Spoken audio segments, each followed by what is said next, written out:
S'il n'est pas là, on va passer à quelqu'un d'autre. Est-ce que M. Jean-Jacques est dans la salle? Non. Bon, s'il n'est pas là, avec votre permission, je voudrais me permettre de témoigner aussi pour le frère Jimmy. Beaucoup peuvent se demander, mais comment vous l'avez connu? Sincèrement, moi, je n'ai pas été en contact avec lui, mais on dit qu'on connaît l'arbre par ses fruits. Et donc, le fait est qu'il a partagé les parents avec Julien, et c'est avec Julien que j'ai été beaucoup plus en contact. À telle enseigne que, quelques mois avant qu'il ne décède, j'ai vu combien Julien était en train de se battre pour qu'il puisse faire ce qu'il peut faire pour son frère. Mais hélas, Dieu en a décidé autrement. Je n'avais pas suivi les cours des événements par après. C'est par après seulement qu'il me dira, bon, mais vous vous rappelez ce dont on a parlé plusieurs fois. Dieu en a décidé autrement et je venais de rentrer du pays. Alors quand je vois le sens de Julien dans la communauté, en tout cas il est vivant, il y a des gens qui le côtoient, et même si vous voyez dans cette salle ici, beaucoup sont venus parce que c'est Julien. Donc ils sont venus en quelque sorte payer une gratitude par son comportement dans la société. Il est très humble. Et donc en lisant même la biographie de son frère aîné, j'ai pu trouver beaucoup de similarités. Il y a quelque chose que peut-être on n'a pas beaucoup insisté sur la biographie. Parce que lorsque Julien m'a annoncé le décès et après lui avoir présenté les condoléances, j'ai parlé un peu avec lui sur la vie de son frère qui nous a quittés. Et ce qui a retenu mon attention est que c'est quelqu'un qui a été à l'écoute de la parole biblique. Parce que vous voyez, ceux qui lisent la Bible, ils savent que dans la Bible, quelque part, il est dit que les champs se passent, mais il n'y a pas assez de mains, de la couleur pour mettre la main à la pâte. Et Dieu a mis les talents dans chacun de nous, même dans cette salle. Il y a beaucoup de gens qui ont des talents. Mais Dieu voudrait que chacun de nous, qu'il puisse prendre ces talents-là pour qu'il puisse les mettre à son service, pour la croissance de son œuvre. Et Julien m'a appris que son frère, juriste de formation, mais il a eu l'appel pour être un pasteur. Donc c'est aujourd'hui aussi un serviteur de Dieu que nous avons perdu. Et donc c'est pour dire que il a été attentif à l'écoute de Dieu et il a répondu, malgré tous les titres qu'il avait, tous les diplômes qu'il avait, il s'est dit, je vais servir mon Seigneur. C'est lui-là qui m'a donné la vie. C'est lui-là qui m'a donné l'intelligence. Malgré tout ce que j'ai comme avantage, je vais mettre gratuitement mon temps pour lui. Et ça, c'est très édifiant. Julien, je sais que c'est difficile, mais à votre place, en tout cas, je vais me réjouir. Parce que je dirais, en tout cas aujourd'hui, il est entre les mains de son Créateur. Il est dans le paradis. Parce qu'il a la vie éternelle. Parce qu'il y a une vie après tout ce que nous avons ici sur la terre. Et c'est ce qui est même beaucoup plus grand que tout. Et donc je crois que la meilleure façon de célébrer notre frère qui nous a quittés, c'est comme les Américains disent quel était son legacy, quel est l'héritage qu'il a laissé.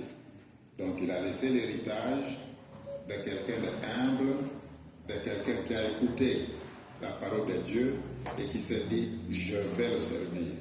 Et il a servi. Quand je regardais son âge, je me suis dit, oh Dieu, mais il est parti au temps de son âge. Mais quand même, quand on regarde le temps qu'il a vécu, il a accompli beaucoup de choses et il a laissé une grande famille. Donc il a mené les bons combats, tous sont des pèlerins. Il y a un temps pour naître, il y a un temps pour vivre, il y a un temps où le Seigneur va appeler. La vie, c'est comme si on est dans un arrêt de bus. On entre, mais chacun descend en sortant. Donc lui, il est descendu du bus, la vie continue et le bus continue. Julien et toute la famille, soyez réconfortés et donc réjouissez-vous parce que lui au moins, il s'est racheté, il a servi au Seigneur, il n'est rentré que dans la maison de son père et il est en paix. Et donc je vous remercie. Alors, s'il y a quelqu'un d'autre dans la salle qui veut faire rapidement un témoignage, s'il n'y en a pas, nous allons appeler un membre de la famille, Julien, s'il se sent confortable de passer devant et de partager avec l'Assemblée un témoignage.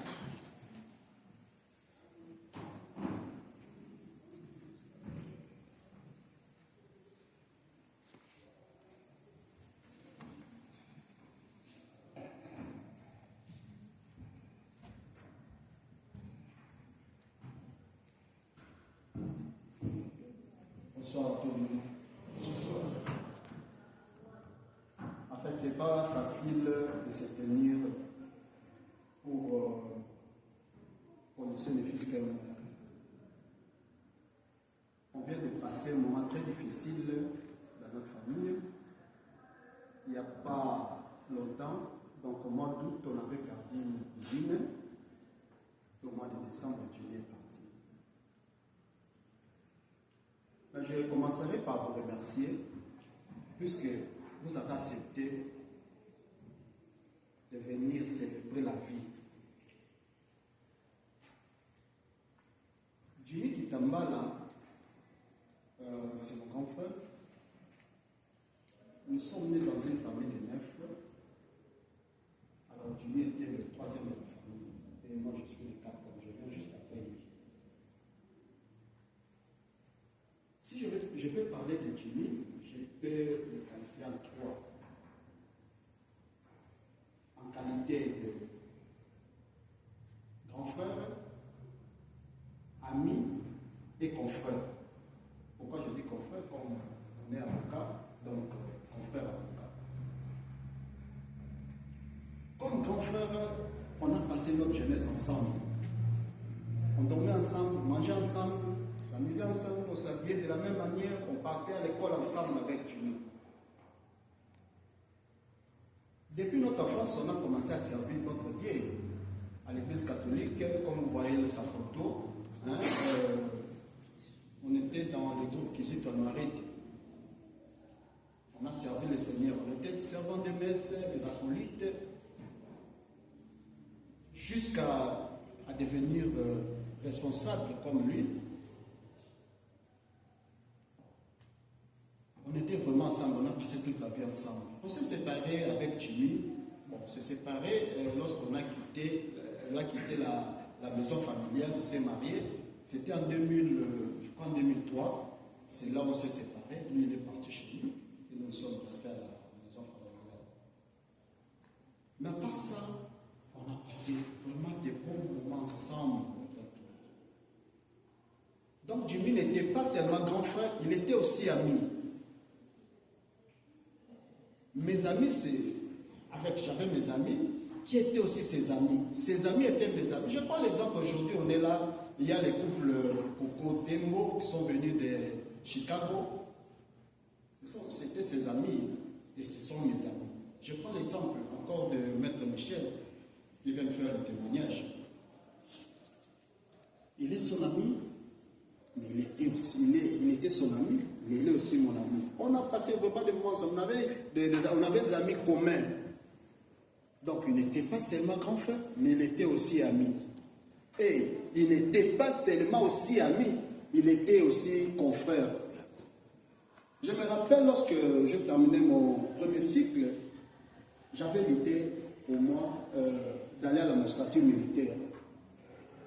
Alors lui, il a déjà commencé à me dire, non, tu vas aller faire là-bas. Venez dans la profession d'avocat. J'ai dit, ah bon? Et là, comme j'avais terminé mon premier cycle, il m'a conseillé de prêter serment comme défenseur judiciaire. Lui aussi, il était défenseur judiciaire déjà à l'époque. J'ai prêté serment comme défenseur judiciaire. J'étais dans son cabinet. C'est lui qui était mon mentor, c'est lui qui était mon encadreur. déjà à l'époque. Alors, avant de devenir avocat, j'étais déjà des observations, je disais à côté de lui, il m'apprenait tout ce qu'on pouvait déjà faire dans la profession. Je commençais déjà à plaider, à comparer, à assister les gens, déjà au niveau de l'université. J'étais encore étudiant. Tout ça là, c'était son effort. Et jusqu'à ce que j'ai porté mon deuxième serment comme avocat inscrit au tableau de l'ordre des avocats et j'étais toujours avec lui. On s'est séparés avec Julika lorsque j'ai quitté Kinshasa pour les États-Unis. Les jours où je devais quitter pour les États-Unis, comme d'habitude, il devait venir me déposer à l'aéroport, on s'est convenu ainsi. Mais je l'appelle et ne décroche pas. J'ai appelé à plusieurs reprises jusqu'à ce que j'étais très en colère contre lui et je suis parti. Quelques jours après, on m'appelle. Oh, tu sais pourquoi Dieu n'était pas venu te déposer à l'aéroport? Je dis quoi? Non. Il n'a pas pu supporter de te voir partir aux États-Unis. Il n'a pas pu supporter de te voir partir. Avec l'affection, l'amour là, ce n'était pas facile pour lui de me voir partir. J'ai dit, ah bon? Je l'appelle au téléphone et durant cette semaine, toute la semaine, il était là, presque en pleurant. Son frère est parti aux États-Unis. Son ami, son petit frère. Ça m'a énormément touché. Et bien, le jour de son enterrement, son corps était là. J'ai dit, bon, Jimmy n'avait pas supporté de me voir partir. Aujourd'hui, moi, je suis là, lui, il est parti pour ne plus revenir. Quelle douleur. Dieu merci. Déjà, avec son témoignage, on constaterait que c'est un de ses serviteurs de Dieu. Il a passé toute sa jeunesse au service de son Seigneur. Et bien voilà, il est parti. Comme Papa Lucas a dit, c'est vraiment une occasion pour nous de nous réjouir. On a dit que non, il est rentré. Il n'est pas seulement mort, il est rentré. Dieu l'a rappelé. Dieu a rappelé son serviteur. Nous disons merci. Vraiment merci. Merci à toute la famille, merci à la communauté pour vos soutiens. Ça nous a été précieux pendant ces moments durs, pendant ces moments de souffrance. Donc, ce que je garderai d'un grand homme, aujourd'hui pour moi, d'ailleurs, je souhaiterais, avec votre accord, de se lever même pour une minute, applaudir pour la vie de cet homme, pour la vie de mon frère Jimmy,